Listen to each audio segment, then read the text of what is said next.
ప్రముఖ యాంకర్ గా మారాలా? 24/7 digital media స్కూల్లో చేరండి. వివరాలకు కింది నెంబర్ కి సంప్రదించగలరు. నిఖిల్ కి తేజకి గొడవైంది కాబట్టి తేజ గ్రాఫ్ పెరుగుతుందా? తేజకి నిఖిల్కి గొడవలో ఖచ్చితంగా తేజకి ప్లస్ పాయింట్ అయింది. అంటే ఇక్కడ ఎలా ఉంటుందంటే ఆర్గ్యుమెంట్ చేసి గట్టిగా అరిచి ఒక వాగ్వాదం పెట్టుకున్న వాళ్ళలో డామినేషన్ ఆఫ్ వాయిస్ ఉంటుంది, డామినేషన్ ఆఫ్ లాజిక్ ఉంటుంది. దాన్ని జనాలు లైక్ చేస్తా ఉన్నారు ఈ మధ్య. ఏంటంటే మీకు జాతిరత్నాల సినిమాలో క్లైమాక్స్ సీన్ ఉంటుంది, అందులో ఏ పాయింట్ వాదిస్తున్నాడో అనవసరం, గట్టిగా అనర్గళంగా మాట్లాడేసి ఎస్ యువర్ అన్నారు అంటే అందరు లేచి చప్పట్లు కొడతారు, టీవీల ముందు ఉన్న వాళ్ళందరూ. సేమ్ అలాగే తయారైంది సిచ్యువేషన్ అనేది ఇక్కడ. అంటే ఇక్కడ ఏంటంటే తేజ అరిచి గట్టిగా నిఖిల్ మీద వెళ్ళి ఆ పాయింట్ ఏంటనేది తెలియట్లా, గట్టిగా అరిచి ఇది చేసేస్తే ఎస్ తేజ కూడా రైటే, అవును తేజ చేసిన తప్పు అయితే మరి యష్మి చేసింది కూడా తప్పే కదా, ఇలా వెళ్ళిపోతున్నారు. బట్ ప్రీవియస్గా ఒక 3-4 వారాలుగా నామినేషన్స్ ఎలా జరిగినాయి అనేది చూస్తే తేజ మిస్టేక్ అర్థమవుతుంది ఎవరికైనా కూడా, రెగ్యులర్ బిగ్ బాస్ ఫాలోవర్స్కి అర్థమవుతుంది. ప్రోమో చూస్తే తేజ అరుపు కొత్తగా చూసే ఆడేయాలని కనెక్ట్ అయిపోతారు. తేజ ఏమో ఆడుతుండ్రు, నిఖిల్ని నుంచోబెట్టి ఇట్లా అరిచిండు, పైగా ఆయన అంత ఉంటాడు ఈయన ఇంత ఉంటాడు కడిగేసిండు అనుకుంటారు. కానీ ప్రీవియస్ 3 వారాలు ఆల్రెడీ మనం మాడుకున్నాం రివ్యూలో, ప్రీవియస్ 3 వారాల నుంచి తేజ పృథ్వీ నామినేషన్ విధానం పాయింట్, ఆ పాయింట్లో మిగతా వాళ్ళని కనిపించలేదా అంటే నేను చెప్పను, నాకు వాళ్ళు కనపడలా నువ్వే కనపడ్డావు అనే ఒక విధానాన్ని వాళ్ళు సహించారు, అప్పుడు భరించారు. ఇప్పుడు ఇదే విషయంలో అందుకనే నీకు యష్మిది కనపడట్లేదా అంటే నిఖిల్ టీచ్ చేశాడు, నాకు కనపడలా నీదే కనపడింది అన్నాడు. అది previous 2 weeks back Prithvi nominate చేసింది. అది నువ్వు మరి అలాగే అన్నావు కదా పృథ్వీ నామినేట్ చేసేటప్పుడు, మరి నువ్వు అలాగే అన్నప్పుడు మేము అలాగే అంటాం. నువ్వు డిస్రెస్పెక్ట్ అంటే మాది డిస్రెస్పెక్టే, మాది డిస్రెస్పెక్ట్ అని నువ్వు ఎలా చెప్తున్నావు, నీది డిస్రెస్పెక్టే. నువ్వు ప్రక్రియకే డిస్రెస్పెక్ట్ చేసేసినావు. ఆయన ఏదో స్మోక్ చేయడానికి స్మోక్ జోన్లోకి వెళ్ళాడు, ఆయన గేమ్ అయిపోయాక దాన్నే నువ్వు తప్పు పట్టావు. మరి అలాంటప్పుడు అంతకు ముందు యాక్చువల్గా నిఖిల్ మీద క్విజ్ ప్రోగ్రామ్ జరిగేటప్పుడు ప్రేరణ తేజ ఉన్నప్పుడు నిఖిల్ మీద సంచాలక్ ఉన్నప్పుడు తేజ అరిచాడు గట్టిగా, అక్కడి నుంచి స్టార్ట్ అయింది ఇది. ఆ వార్ అనేది అక్కడి నుంచి స్టార్ట్ అయింది. విష్ణుప్రియ తేజ నామినేట్ చేసేటప్పుడు మీకు టెలికాస్ట్ చేయలేదు, లైవ్ లో జరిగింది. తేజ నిఖిల్ చాలాసేపు వాగ్వాదం చేసుకున్నారు. విష్ణుప్రియకి 5 నామినేషన్లు వచ్చినాయి కదా, తేజ నామినేట్ చేసింది కదా.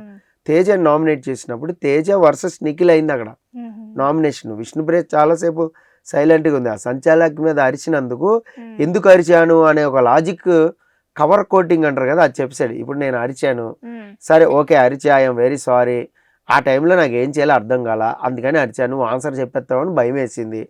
ఇలా చెప్తే కన్సిడర్ చేసేవాళ్ళు. నువ్వు ఆన్సర్ చెప్పేస్తావేమని నేను స్ట్రాటజికల్గా అరిచాను తప్ప నీ మీద అరవలేదు. ఇలా వెళ్ళింది. అంటే ఈ ట్రాక్ వెళ్ళాల్సింది ఇటు తిప్పాడు, అంటే లూప్ లైన్ మారిస్తే ట్రైన్ పక్కకి వెళ్తుంది కదా, అలాగే వెళ్ళింది. అది వెళ్ళినప్పుడు పృథ్వీ కనిపెట్టాడు. పృథ్వీ మరి అప్పుడే నువ్వు బిగ్ బాస్ కెమెరాకి అంతా ఇదిలో కూడా చెప్పావు కదా, మరి అలాంటప్పుడు నిఖిల్కి ఒక గంటగో అరగంటకి చెప్పాలి కదా. ఓ మనోడు 3 గంటలు 4 గంటలు అయిపోయాక వాళ్ళ టీం వెళ్ళి నువ్వు ఇలాగ అరిచావని చెప్తే, ఓహో అరిచినందుకు ఫీల్ అయ్యాడా, నేను అరిచినందుకు అందుకు కాదబ్బా అని చెప్పి వచ్చి చెప్పాడంట. అంటే అక్కడికక్కడ మార్చుకుని ఆ దోశ తిరిగేసినట్టు చెప్పాడని వాళ్ళ ఫీలింగ్. ఈవెన్ నబీల్ కూడా దాన్ని సపోర్ట్ చేశాడు, ఏది నిఖిల్నే సపోర్ట్ చేశాడు. ఆ విషయంలో ఆల్మోస్ట్ ఓజీ క్లాన్ మొత్తం ఒకటే, తేజది రాంగే అని క్లియర్గా చెప్పారు అక్కడ. కానీ మనోడు ఒప్పుకోలే, చాలా దాన్ని ఏమంటారంటే ఒక విధంగా చేసుకున్నాడు, తను తాను డిఫెండ్ చేసుకుంటానికి తను తానే చుట్టేసుకున్నాడు, అంటే సెల్ఫ్ లాక్ చేసేసుకున్నాడు. ఈ సెల్ఫ్ లాక్ లో ఏమైపోయింది, అక్కడ తప్పు అయిపోయింది. దాన్ని మళ్ళీ ఆ లాక్ ఇప్పడం కోసం ఇంకొక లాక్ వేసుకున్నాడు, ఎక్కడ పృథ్వీని నామినేట్ చేసుకున్నాడు. పృథ్వీని నామినేట్ చేసినప్పుడు పృథ్వీ ఒకటి అడిగాడు, మరి మిగతా వాళ్ళు కూడా డిన్నర్ చేశారు, మిగతా వాళ్ళు వాష్రూమ్కి వెళ్ళారు, జస్ట్ నేను స్మోక్ చేయడానికి వెళ్ళాను, మళ్ళీ వచ్చి నేను ఆడే గేమ్, అది టాస్క్, అది ప్రక్రియ అయిపోయింది, ఇది టాస్క్ అని క్లియర్గా చెప్తున్నాడు. బట్ తేజ మాత్రం లేదు, అదంతా కూడా బిగ్ బాస్ రూలే, బిగ్ బాస్ రూల్ నువ్వు అతిక్రమించావు, అలా చేయడం తప్పు అని నామినేట్ చేశాడు. సరే ఓకే అగ్రి అయ్యాడు, ఆ తర్వాత సేవ్ అయ్యాడు, అది వేరే విషయం. బట్ ఇక్కడ ఒక ప్రక్రియ, పాము నోట్లో ఒక ఎగ్గే వేయాలి, ఇద్దరు ఏకాభిప్రాయంతో వేయాలి. బట్ నువ్వేం చేసావు, నువ్వు ఏకాభిప్రాయం కుదరకుండా వేసావు. అది బిగ్ బాస్ చెప్పాక చేయాలి, పోనీ బిగ్ బాస్కి చెప్పైనా చేయాలి. బిగ్ బాస్ యష్మితో నాకు తెగట్లేదు, నేను నిఖిల్ అనుకుంటా నిఖిల్ చేసేస్తున్నా అన్నావా? లేదు. ఇది తెల్లారిపోద్ది, ఈ వాదన అసలు ఇప్పటికి తెగదని నువ్వే డిసైడ్ అయిపోయావు. సో అది మిస్టేక్. ఆ మిస్టేక్నే ఎత్తి చూపి నామినేట్ చేశాడు కదా, అది మిస్టేక్ అని ఒప్పుకున్నాడు, దానికి పనిష్మెంట్ తీసుకున్నాడు. కానీ నా తర్వాత యష్మి వేసింది కూడా తప్పే అనే వాదనలో ఉన్నాడు. ఆ వాదనలో కూడా ఎలాగా నేను ఎగ్గేసా తప్పే, నా వెనకాల మరి ఎగ్గేసింది కదా. ఇది ఎలా ఉంటుంది అంటే విక్రమార్కుడు సినిమా ఉంది కదా, బ్రహ్మానందం దొంగ దొంగ దొంగ నడుతుంటే వెనకాల వచ్చేవాడు నీ అమ్మ మొగడ దొంగ కదా, అట్లా అయిపోయింది పరిస్థితి. సో వెనకాల వేసినవాడు కూడా తప్పే. సరే అది తప్పో రైట్ పక్కన పెడదాం, నాకు నీదే కనపడింది అబ్బా, ఆవిడ కనపడలేదు అన్నాడు. తప్పో కాదు చెప్పు, తప్పో కాదు, దానికి అయింది పాయింట్కి వాదన. అంటే ఇక్కడ జనాలు ఏంటంటే అవును కదా యష్మిది కూడా తప్పే కదా అనే ఫీలింగ్లో వచ్చారు. ఇక్కడ యష్మి డిఫెన్స్ చెప్తా, తేజ వెళ్ళి యష్మిని ఇదే పాయింట్ మీద నామినేట్ చేశాడు. ఎందుకు తప్పు అని నిఖిల్తో అనిపించాలని చూశాడంటే అక్కడ నిఖిల్ కానీ యష్మిది కూడా తప్పే అంటే ఆ పాయింట్ పట్టుకుని వెళ్ళి యష్మిని నామినేట్ చేసుకుంటాడు. నిఖిలే చెప్పాడమ్మా తప్పని, హౌస్ మొత్తం చెప్తుంది తప్పని, యష్మికి డిఫెండ్ చేసుకుంటానికి ఛాన్స్ లేదు, అందుకని వీళ్ళు చెప్పలా, తప్పు కాదని వీళ్ళు చెప్పలా. అక్కడ యష్మి డిఫెన్స్ ఎట్లా ఉంది, నేను ఒకవేళ అది వేయకపోతే రోహిణిది నబిల్దే మిగిలేదు, అప్పుడు ఇంకా ప్రొసీజర్ కంటిన్యూ అయ్యేది, ప్రేరణ గంగ మిగిలారు, వాళ్ళిద్దరు వచ్చేవాళ్ళు. వస్తే ఒకవేళ వాళ్ళిద్దరిలో ఎవరు డిసైడ్ అయితే ఇంకొకరికి వచ్చేదేమో ఎవిక్షన్. అప్పుడు నా డెసిషన్కి వాల్యూనే లేదు కదా. నేను మౌనంగా ఉన్నాను అనుకో, సపోజ్ నువ్వు వేసేసి వారే అని సైలెంట్గా ఉన్నాను అనుకో, నువ్వు చేసిందే నేను ఒప్పుకున్నట్టు అవుతుంది, నువ్వు వేసేసింది నాకు అగ్రి అన్నట్టు అవుతుంది, నేను గొడవ చేసినా చేయకపోయినా అది అగ్రి అన్నట్టు అయిపోద్ది.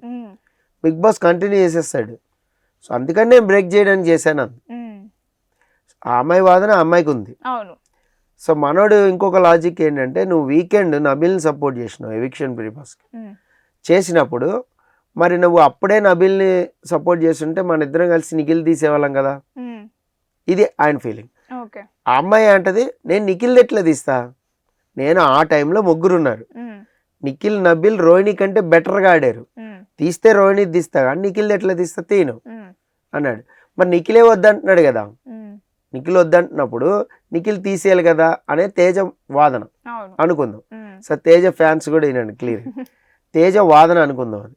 నిఖిల్ ఏమంటాడు, నా తీసేయాలనేది నాది, నా ఇంటెన్షన్ ఏంటి నాది, నేను సెల్ఫ్ తీసేసుకుందాం అనుకున్నా, బట్ నాది ఉంచాలన్నది ఆ అమ్మాయిది, ఆ అమ్మాయి పాయింట్ ఆఫ్ వ్యూ.